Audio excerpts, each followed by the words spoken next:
우리에게 주시는 하나님 말씀은 에베소서 2장 1절에서 8절입니다.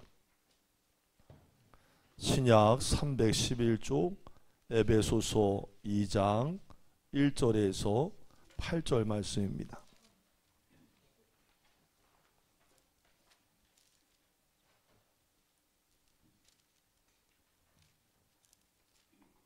다 찾으셨으면 아멘. 못 찾은 분도 아멘. 왜 이렇게 많아요? 잠깐만 기다립시다. 잠깐만. 신약 311쪽 에베소서 2장 1절에서 8절 읽은 후에 우리 성찬위원들 나오셔서 하나님 예수 그리스도의 성찬에 거룩히 참여하겠습니다. 1절부터 8절까지 저랑 한 절씩 교독하십니다. 그는 허물과 죄로 죽었던 너희를 살리셨도다.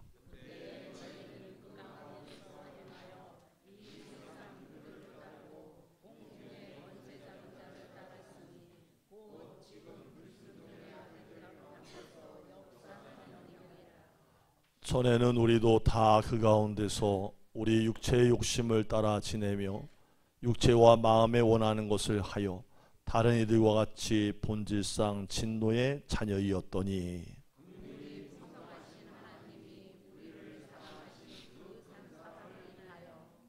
허물로 죽은 우리를 그리스도와 함께 살리셨고 너희는 은혜로 구원을 받은 것이라.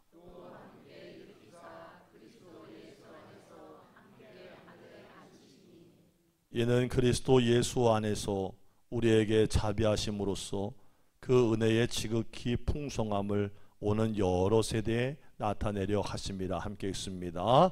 너희는 그 은혜에 의하여 믿음으로 말미암아 구원을 받았으니 이것은 너희에게서 난 것이 아니요 하나님의 선물이라. 아멘. 자, 말씀도 나눴고 광고도 드렸고 성찬시도 마쳤으니까 설교하겠습니다. 오늘 설교는 순서가 많아가지고 하는 도중에 끝날 수가 있어요. 이해를 하셔야 돼. 왜냐? 나는 12시를 넘기면 안 되는 사람이거든. 아시죠? 절대 12시 넘기면 안 되니까 중간에 끊어줘도 목사님이 하다가 까먹은 거 아니에요? 그러지 말고 잘 받기를 바래요. 자, 전우자로 반갑게 인사합시다. 하나님이 우리와 함께 하십니다. 아멘, 아멘. 여러분 살다 보면 별일이 다 있죠? 별일이 다 있어요. 근데 이런 일도 있었어요. 신문에 매스컴에 소개된 사건인데 대만에서 한 주부가요 살아서 펄떡펄떡거리는 새우로 요리를 만들려고 하다가 새우 주둥이에 찔려요. 여러분 그거 찔려본 분 계세요? 겁나게 아프고 찔리면 아려요. 그러니까 새우 주둥이에 그게 가시에 탁 찔렸는데 그 더울 때 생기는 바다의 병이 있어. 추울 땐 괜찮은데 비보리오 폐혈증에 걸려가지고 다리를 절단하는 수술을 받았어요. 근데 그걸로 끝난 게 아니라 숨졌어요. 타이중 선강항에 사는 당시에 59살 주부인 차이라는 주부가 산 새우를 조리를 하던 중에 펄떡대는 새우 한 마리를 바닥에 떨어뜨렸는데 이것을 주우려고 하다가 새우가 가만히 있나? 펄떡펄떡 뛰니까 그 주둥이에 종아리를 찔린 거예요. 그 당시에 상처가 매우 작았기 때문에 여성이 간단하게 소독 처치만 하고서 별로 크게 신경을 쓰지 않았습니다. 근데 이틀 뒤에 이 여성의 찔린 곳이 붉은색을 띠면서 막 부어오르는 것을 발견하고 도저히 보니까 통증을 견딜 수가 없는 거예요. 가족들이 그를 늦었지만 병원으로 후송을 했는데 의사들이 비브리오 폐혈증으로 증세가 매우 심각합니다. 오른쪽 다리를 절단해야 됩니다. 진단했다는 거예요. 여러분 사람의 피부로 침투한 바이러스에 의해서 전신 급성 감염은요 매우 치명적인 겁니다. 이게 어쩔 도리가 없이 병원에 가서 다리를 절단하는 수술을 받았지만 그녀는 병세가 호전되지 않았고요. 결국에는 사고가 난 지 한 달 만에 폐혈증으로 인한 호흡곤란 증세를 일으키다가 병원에서 숨지고 말았습니다. 뭐 살면서 무슨 일은 없고 사람이 죽고 사는 일이 마음대로 되지 않는 것쯤이야 잘 알고 있습니다만 참 생각하면 할수록 인생에는 의미를 두고, 무엇을 두고? 의미를 두고서 감사할 일이 많다는 것을 세상 깨닫게 되는 거예요. 여러분, 우리 삶의 진짜 문제는 뭘까요? 여러분이 더 누리지 못한 것 때문입니까? 더 갖지 못한 것 때문입니까? 이루지 못한 꿈 때문입니까? 아니죠. 감사를 잃어버리고 사는 거예요. 정말 큰 문제예요. 우리 대한민국이 잘 살게 돼서 OECD 국가 중에서 앞서 나가는 선진국이 됐지만 삶의 질도 훨씬 좋아지고 현대인들의 낙이라는 게 너무나 많이 누리지만 감사를 잃어버리고 살고 있어요. 감사를. 여러분, 예배 가운데 많은 표현이 있지만요, 예배는 무엇에 대한 표현이냐? 하나님이 나를 구원하시기 위해 아들을 아낌없이 내어주신 그 피 흘림과 구속의 은혜에 대한 감사예요. 여러분, 주일날 올 때마다 그 감정 가지고 와야 돼요. 하나님이 아들을 나에게 주셔서 내가 살아났다. 할렐루야. 그 감사야말로 하나님을 우리의 삶에서 가장 구체적으로 감사하고 표현할 수 있는 삶이 되기 때문이에요. 우리 교회가 성경 참 열심히 읽어요. 제가 감사해요. 자, 근데 성경에 이 감사라는 말이 구약에 몇 번 나올까요? 앞에 앉으면 다 맞춰. 할렐루야. 뒤에 앉으니까 못 맞추는 거요. 원래 공부 잘하는 학생은 어디 앉는 거요? 앞에 앉는 거요. 127번 감사가 나와요. 그럼 신약이 몇 번 나올까요? 57번. 앞에 있는 애들이 공부 잘하는 거요. 뒤에는 못 알아들어. 그래서 합쳐서 184번 감사가 나와요. 여러분, 강조한다는 것은 무슨 의미가 있어요? 강조. 그만큼 중요하다는 거예요. 선생님들이 강의하다 보면 빨간 펜, 파란 펜 들고 막 이러잖아. 나 옛날에 학원 다닐 때 보니까 선생님 옛날 분필 썼거든. 분필을 갖다가 막 깨트려서 이거를 좀 봐라 이 새끼들아. 이것 좀 봐.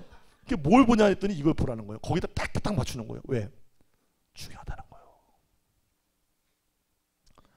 하나님을 믿는 신앙생활에서 가장 차원이 높은 레벨, 감사하는 삶이에요. 오늘 본문 말씀 7절에 보니까 하나님은 그 은혜의 지극히 풍성함을 나타내려고 하시는 분이다. 이걸 영어의 표현에 의하면, 영어가 객지 나와서 고생 좀 하지만 very very nice his kindness, 은혜의 지극히 풍성함을 나타내려고 하신다. 오늘 저와 여러분은 어떤 하나님의 은혜를 경험하고 살고 있습니까? 여러분, 아침에 눈을 떠서 밤에 잠들기까지 정말 감격의 눈물을 흘려본 적이 있습니까? 만약에 여러분과 제 가슴 속에 정말 감사한 게 너무 많아서 생각하다가 울컥하고 눈물이 흐른다면 그 영혼은 살아있는 것입니다. 여러분 가운데 이렇게 항변하는 분도 계실 거예요. 목사님, 한 해 동안 살면서요, 정말 농사짓기 너무 어렵고요, 감사하기 어려운, 나에겐 정말로 불평할 만한 일들이 너무 많았어요. 아픔도 있었고요. 그런 분도 있을 거예요. 근데 여러분과 제가 심적인 아픔이든 육신적인 아픔이든지 이 아픔이라고 하는 것을 느낀다는 것 자체가 여러분 얼마나 소중하고 감사한 건지 몰라요. 물론 우리 편에서 봤을 때는 그거 싫어, 난 그런 거 없었으면 좋겠어, 내 인생이. 그러지만 아니요, 아픔을 느끼는 건 고마운 거예요. 자, 옆 사람과 인사하세요. 시작. 아멘. 여러분, 지금은 고인이 되신 최자식 금식기도원 초대 원장이신 김상호 목사님 계세요. 조용기 목사님 목회하시던데 기도원이잖아요.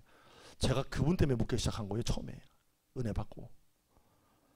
이 목사님이 한 어려운 가정을 신방을 가게 됐대요. 그 예배를 다 드리고 나서 연로하신 집주인 여자 집사님이 목사님이 오셨다고 없는 형편에도 불구하고 반찬을 막 손수 다 만들어가지고 목사님한테 식사를 대접했다는 거예요. 여러분, 목사님들은요, 주는 거 다 먹어요. 우리 없어서 못 먹어. 목사를 다른 말로 뭐라고 불러요? 같이 해봐요. 먹사. 우리는 없어서 못 먹지, 있는 거 다 먹어. 목사님도 이 성도님이 차려주니까 감사하는 마음으로 먹는 건데, 밥을 다 먹고 나서 맛있게 드시고, 당시에는 지금처럼 정수기에서 물을 받아가지고 이렇게 드리는 게 아니라 어떻게 해서 물을 해서 드렸죠? 목사님을 안 모셔봤구만. 쌀을 이렇게 누룽지를 이렇게 눌려가지고 그걸, 그지? 내가 지금 그 얘기하는 거 아니요. 사람이 촥 하면, 그지? 얘가 눌려가지고 구수하게 해가지고 숭늉을 이렇게 대접해 드렸다는 거예요. 그러니까 내오니까 이게 밥 먹고 먹으니까 소화도 잘 되고 구수하고 뜨뜻하니까 얼마나 좋아. 면목은 마시다 보니까 이 바닥에 가라앉았던 게 올라왔는지 입에서 뭐가 뭉뚱거리는 게 씹히더라는 거지. 누룽지겠거니 하고서 씹는데 이 질감이 다른 거야. 아주 희귀한 병 가운데 중추신경 이상으로 아픔을 전혀 느끼지 못하는 병이 있어요. 이 병에 걸리면요, 위험을 감지하지 못해요. 아픔을 전혀 느끼지 못하기 때문에 자신이 죽음에 이를 때까지 아무것도 알 수가 없어요. 손가락, 발가락, 신체의 마디가 떨어져 나가는 성경에서 말씀하시는 병, 바로 문둥병, 한센병에 걸린 집사님이에요. 여러분, 그분들한테는요, 아픔을 느끼기를 원하는 소원이 있대요. 다치거나 베이면 아파야 되는데 아픔을 모르는 거지. 이 김상호 목사님이 마시다가 입에 걸렸던 숭늉에 있었던 것은 그 집사님의 손에서 떨어져 나간 손가락 한마디였던 거예요. 죄송해요. 오늘 삼겹살 파티 한다고 했는데 드시다가 생각나게 되기를 예수의 이름으로 축복합니다. 그래야지 많이 안 먹지. 할렐루야. 삼겹살 많이 준비했는지 어쩐지 모르겠는데 많이 먹으면 안 되니까 생각이 날지어다. 할렐루야. 이거 한마디를 씹은 거야. 이게 목사님 대접한다고 정신없이 막 준비하다 보니까 그게 그렇게 들어갔나 봐. 근데 여러분, 목사님들은요, 아까도 제가 말씀드렸잖아요. 주는 건 다 먹는다고. 목사님들은 다른 말로 뭐라고? 먹사라고. 그러니까 성도가 대접을 해주는데 이걸 뱉지도 못하고 미안해할까봐 그 모습이 생각이 나니까 이 목사님이 눈을 꽉 감고 꼭꼭 씹어서 삼켰다는 거예요. 제가 이 간증을 제가 중학교 때 직접 집회에서 들었던 이야기예요. 성도 여러분, 인생 가운데 여러분과 제가 경험하는 어떤 아픔과 문제, 물론 아파요. 살면서 고통스러운 일이 얼마나 많아요. 제가 다 얘기 못하지만 우리 성도들 가운데도요, 정말 눈물 흘리는 분들 많았어요. 여러분, 다 내가 얘기를 못해. 가정사라. 별일을 다 당했어요. 올 한해도. 근데 이 시간에 다시 한번 되새김질 하세요. 아픔이 내게 있다는 것은 내가 아직도 살아있다는 것이다. 지금 그 쓰라린 통증에 몸서리 쳐질지라도, 그 문제 때문에 내 마음이 막 헤집어지고 가슴이 찢어지더라도 살만한 이유는 있다는 것을 여러분들 잊지 않기를 주의로 축복합니다. 오늘 저와 성도님들을 감사로 이끄는 방법은 고난을 피해가는 게 아니에요. 여러분, 고난은 피해간다고 피해갈 수 있는 것도 아닙니다. 고난의 한가운데, 광풍이 치는 풍랑의 그 한가운데, 그럼에도 불구하고 하나님이 나의 손을 잡고 계시다는 믿음을 가져야 돼요. 하나님은 우리를 떠나지 않아요. 아무리 많은 문제가 나에게 닥쳐온다 할지라도 하나님은 나를 한순간도 놓지 않는 분이라는 거예요. 오늘 에베소서 기자가 고백하는 감사, 바로 하나님의 그 긍휼함이에요. 풍성의 은혜예요. 자, 1절부터 3절까지 말씀 같이 한번 볼게요. 1절에서 3절 말씀 시작.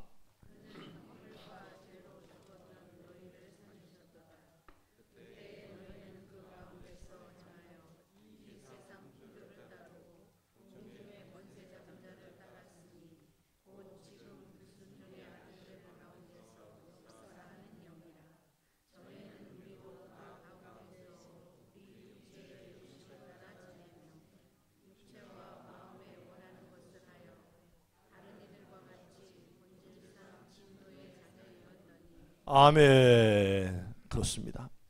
이걸 한마디로 축약을 할게요. 영원한 형벌을 받을 본질상 친노의 자녀였다는 거.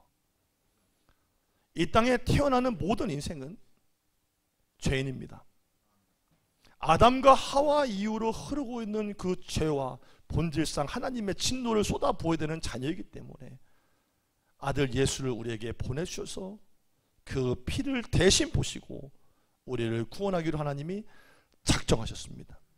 그래서 4절 말씀에 긍휼이 풍성하신 하나님이 우리를 사랑하신 그 큰 사랑을 인하여라고 그러는 거예요.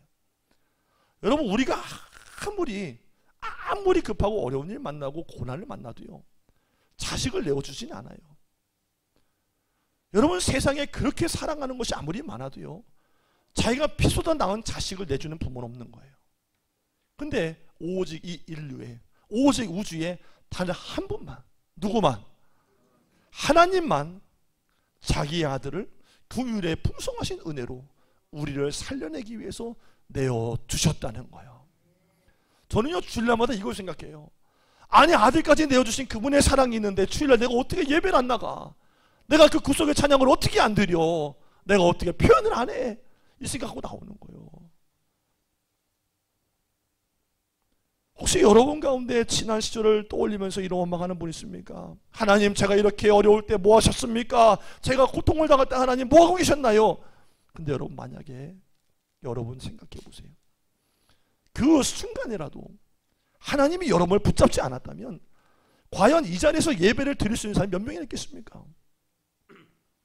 하나님이 그 은혜를 입혔기 때문에 단 한 사람도 생명을 잃어버리지 아니하고 잘못되지 아니하고 이 자리에 나와서 예배를 드리고 있는 곳이에요.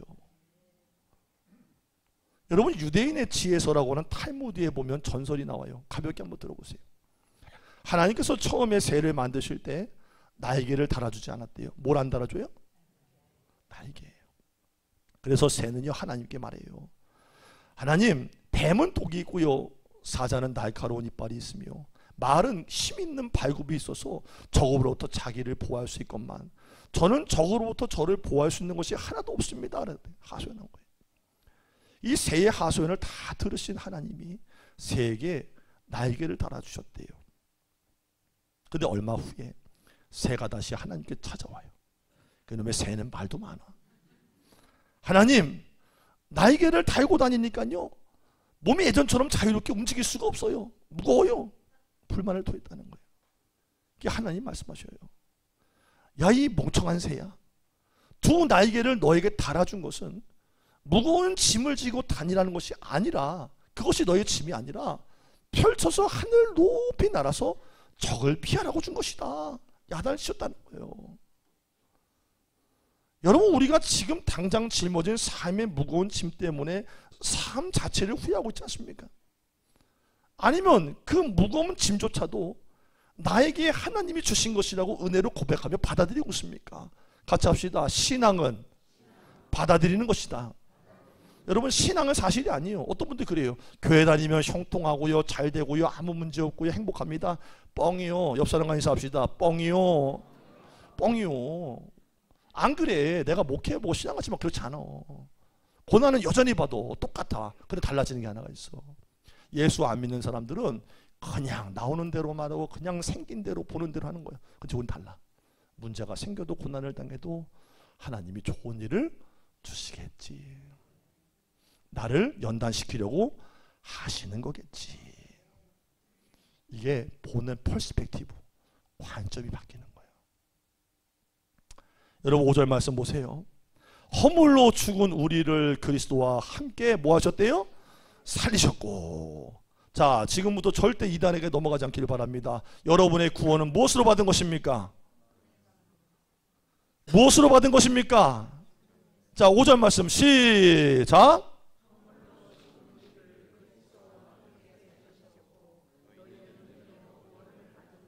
아멘. 성경을 읽지만 말고 마음에 담게 되기를 예수의 이름으로 축복합니다. 여러분, 구원은요, 여러분의 행위가 아닙니다. 노력이 아닙니다. 연구의 결과가 아닙니다. 너희는 은혜로 구원을 받은 것이다. 할렐루야. 은혜로 주신 거예요. 과거에 우리의 허물을 보지 아니하시고 지금도 함께 하시는 현존하신 하나님의 은혜가 있다는 거예요. 이 은혜를 잃어버리지 않으면요, 여러분들 예배가 달라지고요, 삶이 달라지고 헌신이 달라집니다. 오늘도 변함없이 저와 여러분에게 이 풍성한 은혜가 준비되어 있습니다. 그럼 이 큰 은혜를 알고 깨닫고 아는 사람, 그럼 그 사람은 어떻게 살게 될까요? 다르게 살게 돼 있어요. 여러분, 은혜를 받았다고 아멘 그러고 좋습니다 끝나는 건 아니에요. 오늘 내가 받은 은혜를 다른 곳에다가 눈물로 씨앗을 또 뿌리는 거예요. 아주 중요한 사실은요, 이 은혜를 아는 자들의 삶에서 은혜의 씨앗을 뿌린다는 사실이에요. 여러분, 감사하는 사람들은요, 감사의 흔적이 있는 삶을 살아가요. 우리 그리스도인은 자기만 알았다고 자기만 행복하고 마는 게 아니에요. 하나님께서 우리의 감사와 그 감사를 통한 또한 씨 뿌림의 흔적들을 하나님은 다 기대하고 또한 기다리고 계신다는 거예요. 여러분, 이런 이야기가 있습니다. 나름 믿기는 잘 믿었는데 자기 딴에 말이에요. 자기 딴에. 근데 아주 소문이 난 구두쇠가 죽어가지고요, 천국 입구에 다다랐대요. 천국 문 앞에서 구두쇠는 자신은 꼭 천국에 들어가야 됩니다. 나 같은 사람이 들어가야 됩니다 그랬다는 거예요. 하지만 천국에도 가니까요, 조회한다는 거예요. 조회의 결과 이 구두쇠는 하나님에 대한 확고한 믿음이나 예수 그리스도를 붙잡은 것도 없고 이 세상 사는 동안 착하고 선한 일도 한 적이 한 번도 없다는 조회 결과가 떴다는 거예요. 겁나 무섭죠. 무서운 분만 아멘. 아마 천국 가면 키오스크가 아마 수만 개가 있을 것 같아. 거기 세워놓고 조회하는 거예요. 박건영 교회, 소태교회 딱 치면은 아무것도 없음. 할렐루야. 얼마나 두렵겠어 이게. 막 천국 입구에 가면 그럴 수도 있다는 거지. 이 세상에서 믿음 안에 선행을 한 것도 아무것도 없고 잘 믿는 것도 없기 때문에 천국에 들어갈 수 없다고 해도 이 구두쇠가 막무가내였다는 거예요. 나 같은 사람이 왜 한 게 없겠습니까? 한 게 있다는 거예요. 그래? 세상에서 네가 무슨 착한 일 했냐? 처사장 가브엘이 묻으니까 구두쇠가 하는 말이, 여기 오기 전에요, 죽기 전에 500원을 꺼내서 거지에게 줬습니다.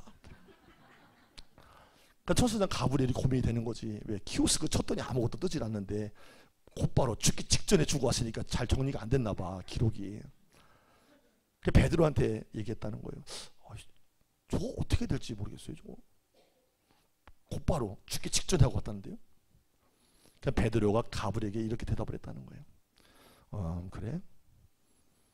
500원 줘서 보내. 추수감사주일에는 웃는 거예요. 여러분, 마음을 인색하게 하면 안 돼. 주님은 웃는 자를 사랑하셔. 마음의 빗장을 여세요. 할렐루야. 자, 쫙 펴봐요. 설교 다 했어요 이제. 쫙 펴봐요. 자, 하나님은 웃는 사람을 기뻐하셔. 할렐루야. 마음이 간팍하면은 목사님 무슨 얘기도 은혜를 못 받아. 마음을 쫙 펴고, 자, 웃어요. 시작. 500원 줘서 보내. 그래, 좋아. 이거지. 처음부터 잘하면 얼마나 좋아. 잠언서 11장 24절 25절이에요. 흩어서 구제하여도 더 부하게 되는 일이 있다. 과도하게 아껴도 가난하게 산다. 구제를 좋아하는 자는 풍족하여질 것이다. 남을 윤택하게 하는 자는 자기도 윤택하게 될 것이다. 여러분, 받은 은혜가 있는 사람은요, 뿌려요. 나눠주고 살아요. 인색하게 살지 말아요. 하나님이 물질 주셨잖아요. 쓰라고 주신 거예요. 챙겨놓지 말라는 거예요. 주머니에다가 챙겨서 막 가지고 있다가 나중에 다 뭉쳐가지고 커지면은 자식들 주려고 그러는 거예요? 아이고, 교회 다니면서 아직도 안 변했어. 이게 아직도 철이 없는 거야. 예수 믿는 사람은 어려운 이웃들 보면은 발이 멈춰 서는 거예요. 굶주린 영혼 만나고 선교지를 만나면 가슴이 뜨거워지는 거, 눈물 나는 거예요. 하나님, 나도 구원의 은혜를 받았는데 내가 이거 별것 아니지만 섬길게요 라고 드리는 거예요. 구원의 은혜를 받았다고 말로만 하지 말고, 입술에 파티만 하지 말고, 여러분들 일생 속에 하나님께 심고 영혼에게 심고, 써있는데 아멘 크게 나올 거라고. 하나님께 심고 영혼에게 심고 하나님의 기쁨으로 살게 되기를 주의 이름으로 축복합니다. 기도하겠습니다. 허물과 죄로 죽을 인생을 예수 그리스도 대속의 은혜로 구속하신 하나님, 공휴일이 넘치는 감사의 인생들이 다 되게 하시고 받은 은혜를 감사의 씨앗으로 주위에 뿌리고 하나님 영광 나타내게 하여 주옵소서. 감사함 예수님의 이름으로 기도드립니다. 아멘.